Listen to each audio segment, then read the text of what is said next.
E aí, guys? Falta exatamente um mês pro meu IELTS test. Sabe quando bate o desespero? Eu acho que esse é o momento. Não é muito fácil, como eu tinha explicado no outro vídeo um pouco sobre a prova. Eu tô estudando bastante para a prova. Mas, sabe, tem aqueles dias que você acha que você quer desistir, porque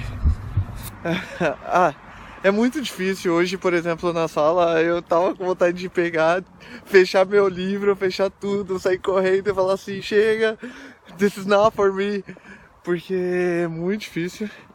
O problema não é você ler, mas o problema é você ler, compreender, responder as questões com um tempo determinado.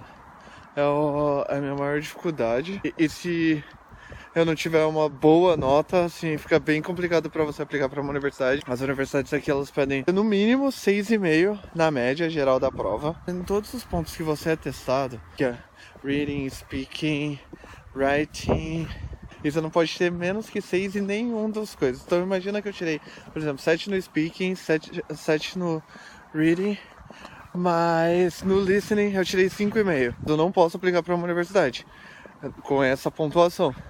Então essa é a maior preocupação e esse é o maior medo, assim, que eu tenho de fazer o teste e um dos pontos eu ir bem, mas no outro falhar.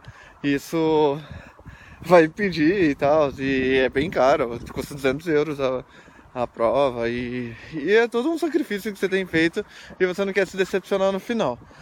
Para fazer o IELTS, você precisa ter um vocabulário muito extenso. O inglês básico que a gente fala no dia a dia não é um inglês que você vai usar na universidade.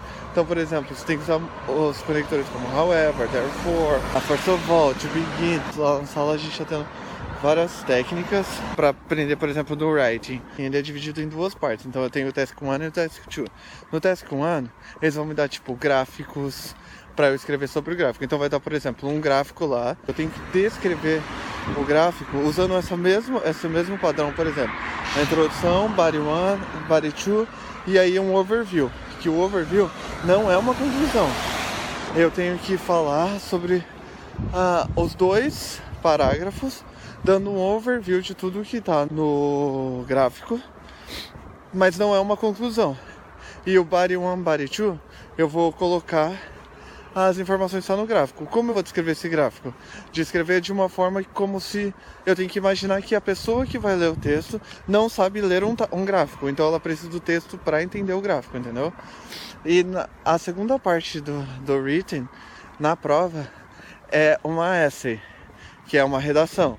Você faz a sua introdução, depois você tem que dividir sempre em dois parágrafos, que a gente chama de introduction, body 1, body 2, e a conclusão. Então, por exemplo, na minha introdução eu vou falar mais ou menos tudo o que eu vou falar no meu texto em uma única sentença, num único parágrafo. Aí eu introduzo. No meu body 1 eu vou começar com first of all, to begin, e aí eu continuo. Então no segundo parágrafo eu tenho que falar, por exemplo, however, secondly, in addition, therefore. Eu sempre começo com signal phrase e depois os supporting ideas, a gente chama em inglês, que é você vai defender todas as suas ideias daquele parágrafo. E na conclusão, você sempre tem que começar com to conclude, in a nutshell, to summarize. No listening, você tem a parte social e você tem a parte acadêmica. E você pode cometer 10 erros nas 40 perguntas que você vai ter de listening. Você não pode errar no começo, porque o começo é a parte mais fácil. O reading, ele é dividido em 3 textos. Um fácil, um médio e um hard. Que é, por exemplo, um vai falar mais ou menos da parte social, o outro vai falar mais ou menos de alguma coisa do dia a dia, de política, alguma coisa, e o outro vai ser um texto acadêmico, uma reportagem, alguma coisa, uma enciclopédia, que você vai ter que analisar, e você vai ter questões sobre aquilo. E aí só que você não pode ler o texto inteiro, porque você não tem tempo, você só tem 1 hora. Você sempre tem que ler a pergunta antes de responder o texto, e grifar as palavras-chave na pergunta. Eu não sei se vocês perceberam, mas é muita coisa que eles exigem e isso deixa a gente louco. Se eu não me engano, o teste tinha uma duração de umas 5 horas e Se você gostou desse vídeo, curte, compartilha. Se você tiver mais dúvidas sobre o IELTS, deixa aí nos comentários que eu vou tentar responder pra vocês, ou talvez fazer um vídeo especial só falando desse tópico que vocês tenham dúvida. Não esquece de se inscrever no canal, deixar seu like, o like é muito importante para aparecer mais vídeos e tal. E see ya, peace.